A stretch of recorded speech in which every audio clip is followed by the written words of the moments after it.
This is the Inside Data Center podcast.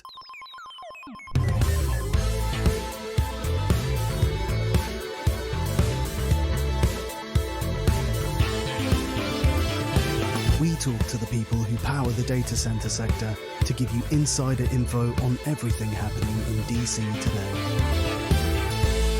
Here's your host, Andy Davis. Welcome to the Inside Data Center podcast. I'm recording this episode live at Start Campus in Sines, Portugal, where Schneider Electric and Start Campus are sharing how they're building the foundations for sustainable AI. And it seems relevant that this episode is going to be about sustainability, as we've been talking about it all day. Joined by India Oliveira from Start Campus and Liz O'Sullivan from Schneider Electric. Before we go into it, do you want to give a quick introduction of who you are and what your role is at your organisation? If we start with you, India. Of course, thank you. Thank you for the offer. And yes, my name is India Oliveira. I am the sustainability lead at Start Campus. My role is to design and implement the sustainability strategy and really design the most sustainable data center and look at the KPIs, monitor and mitigate our impact. Very good. And Liz? Yeah, well, as you mentioned, I'm Liz O'Sullivan. I lead strategy and sustainability for our secure power and data center business at Schneider Electric. So on the sustainability side, my role is sort of twofold, right? Me and my team are focused on looking at, number one, how we decarbonize our own operations as well as our products, of course, to help our customers. But then the other side of that, I also have a team that's dedicated to consulting with our customers on how to build the most sustainable, efficient data centers, from site selection, power procurement, all the way through.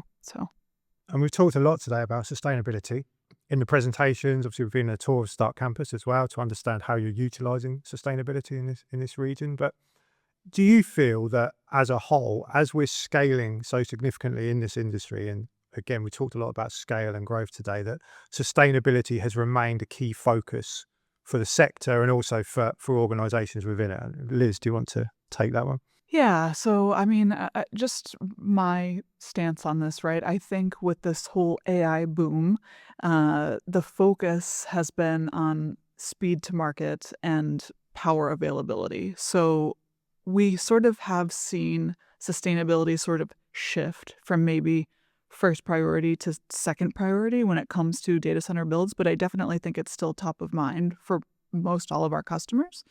I think as the narrative has been largely negative around the energy consumption that comes from these AI high-density data centers, it definitely is still very much a part of the conversation, not only from a power capacity standpoint, but also how do we ensure that we're building these data centers in the most sustainable way, so that we're not so we're staying on track, our customers are staying on track towards their sustainability goals.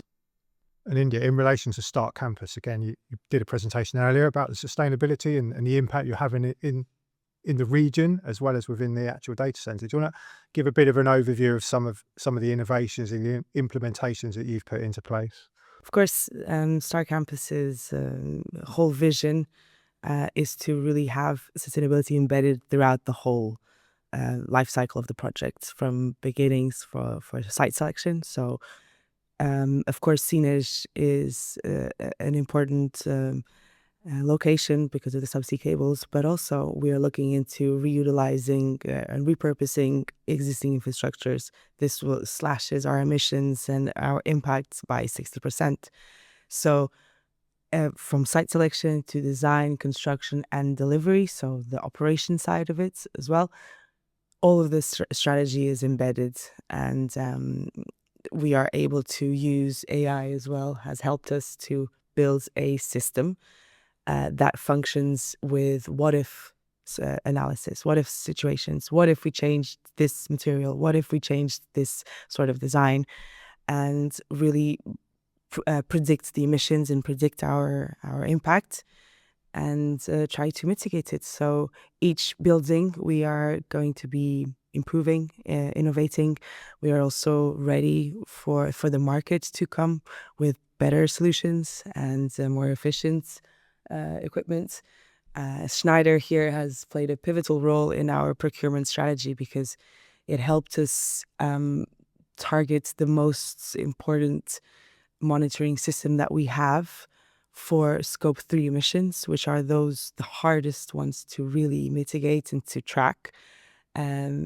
By having EPDs, environmental product declarations, in each equipment, as Schneider does, we are able to track real time the emissions and their impact. So not only the emissions to build this equipment, but also the end of the life of this equipment. So by having Schneider equipment with us, we know that once we need to either change it, or we need maintenance to it, or our clients need to probably reutilize it, we know that Schneider has this foundation of giving back and reutilizing. And from a Schneider perspective, how important is the relationship with Start Campus when it comes to sustainability and innovation, I guess, from some of your products? Yeah, so I mean, we're constantly working very closely with our customers when it comes to taking feedback, whether it's on product innovation, but also I think we sort of have a joint mission or responsibility to push this agenda within the industry as well, right? When India was just talking about EPDs, right? They're not something that are required today, but it's definitely something that if we continue to push the importance of these things being a mandate within the industry, then we can really actually make some impact and have further progress within the ecosystem. So I think apart from what we're doing here in Sines, what we can do together within the industry is really what that's and Schneider is about. Allow me to complete. Schneider actually helped not only with physical equipment, but also with consultancy services. So they have an amazing research R&D hub, which we want to collaborate, or which we have actively collaborated with. They do amazing white papers that are released monthly, and a lot of them are on sustainability. How do we navigate the ever-growing and demanding compliance and regulations, especially in the EU, and how we can keep innovating. And so this collaboration of the supply chain is also very important. So investing in R&D is also a good partnership. Yeah, definitely. When it comes to the sector and you look at enhancing sustainability, is it what you've just said, or is it pushing those boundaries? Is it like there's no limit to this? It's trying to explore different avenues and find out where you can enhance a sustainable approach. Yeah, I mean, for me, like I was mentioning earlier, I think there's been a lot of doom and gloom, at least recently, when it comes to what's happening with these AI data centers and how much energy they're actually going to consume, right? But I think it's the responsibility of us, and even you sitting here in this room, to really change that narrative, because when we think about AI, we think about energy, right? AI is going to be a critical component in terms of furthering decarbonization for all industries, right? And the root of that, or powering that, is really going to be data centers. So we really need to start looking at data centers as actually a key enabler of further decarbonization, right? And of course, building sustainable data centers is a big part of that, and that's what we're doing here.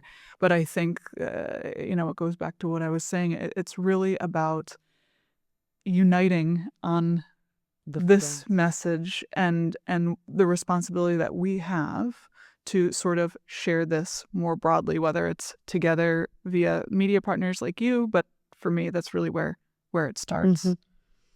Yes, and I think that the whole idea of AI and it being scary. So, working in the data center industry, we are fully aware of also the dangers that can come with AI. But AI is a universe in itself. Energy efficiency is only improving because of AI, so we have to embrace it. This is a joint venture, and it's going to help us, like you were saying, to get us to net zero by 2030 or 2050, the global goals. We need AI to help us get there faster. It's an amazing tool that we shouldn't be scared. We should be embracing it. And a lot of technology-based carbon captured and sequestration methods are using AI to improve upon this. Yeah, I think I say it quite a lot in the podcast around the communication of the industry. It's up to the industry to communicate the positives, because we're very reactive. As I said, we're reacting to somebody else's, whether it's written media or verbal, whatever it is, we are always reacting, whereas we need to be proactive with all aspects of the industry. But obviously sustainability is one focus of that. If we can take this message to the general public, they will start to understand the positives, not Exactly. just the negatives. I think one point I always pick up on, and you talked about it this morning, was the community impact. This industry is having a great impact on so many local communities. I don't know if you want to share a bit of what Of Start course. Campus are doing. So in Star Campus, we're based in Sines. Sines is a relatively small town. It's a very industrial area. It's an hour and a half from Lisbon, the capital, and it's having this big building and not really communicating of what is happening here was a challenge at the beginning. We had a lot of conferences, we had meetings with the councils, and beyond that, we promoted an investment fund where we are investing in education. So we're looking into digitally awareness modules for the local kindergarten students. So this helps us create a stepping stone for people who really need to understand what the data center industry is. But also we are investing in upskilling people. So data center is a relatively new department, right? And we need skilled people, not only engineers, but people who are now needing to refocus their skills to sustainable methods. And so we are partnered with CEDCE, so it's Center for European Data Center Education, where we want to actively increase and improve the data center modules. So we're making a master's program. We're helping design with our engineers and with our knowledge. We are helping this institute for research to improve the masters. So really focusing the sustainable delivery of data centers. Yeah, no, I think it's brilliant what you're doing. And from an education piece, and people is a huge problem in this industry. And Yes. everybody knows that we need more people. So, and it does start at that young age. I think we forget how young it starts from a career perspective sometimes. And Schneider Electric, obviously, very heavily involved in a number of community projects as well. I know that you're big and passionate about trying to, give back as much as, work with the industry. Yeah, we have our Schneider Electric Foundation, which is focused on very similar things. I mean, there's different pillars of the foundation, but definitely community impact and education are really, really critical to our mission as well. And, it's funny, I think we still have a lot of work to do in the space of educating, especially the communities. I was visiting a customer in Saudi Arabia 2 weeks ago, and they were saying they were going to get, the approvals for building a data center outside of Riyadh. And the local government was like, data center? Oh, is this a warehouse? What, like, it was... in terms of the education level of some of these local governments authorities, I think we underestimate sometimes how much work we actually have to do to get people up to speed. But yeah, something we're also very focused on. Yeah, I think it's difficult when you're in the data center bubble, which a lot of us are. It's that understanding that a lot of people are not in that bubble, and you do need to communicate it in a way. And on that, as a kind of final question, what would you ask the industry to do from a communication perspective? What do we need more people to be doing? What messages should we be spreading as an industry? So for me, the future is only going to continue to be more and more digital, right? Whether it's AI or the next trend, the future no doubt will be digital, right? And will require continued digital transformation. When you think even about the energy transition, right? Its new energy landscape is essentially a digital transformation. And I think the message that we need to do a better job communicating as an industry is data centers are the foundation of this digital transformation, right? As we are consuming more and more data, as things are becoming more and more digitized, that only means that we're going to need more and more data centers.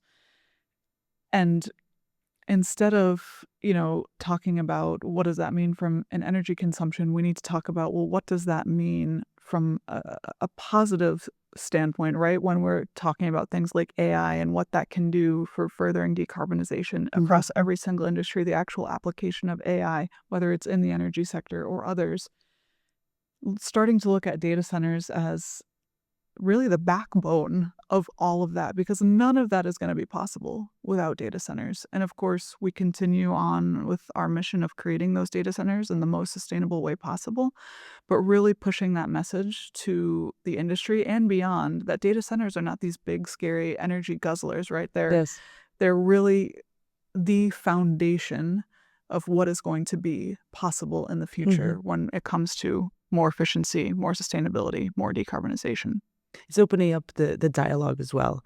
So something that we implemented here a while back was a social forum, a social mailbox, where there's an open dialogue and an anonymous dialogue where people are asking all of these important questions. A lot of it is to do with the energy capacity of the grids. We're talking about 100% renewable energy. Where are you taking that from?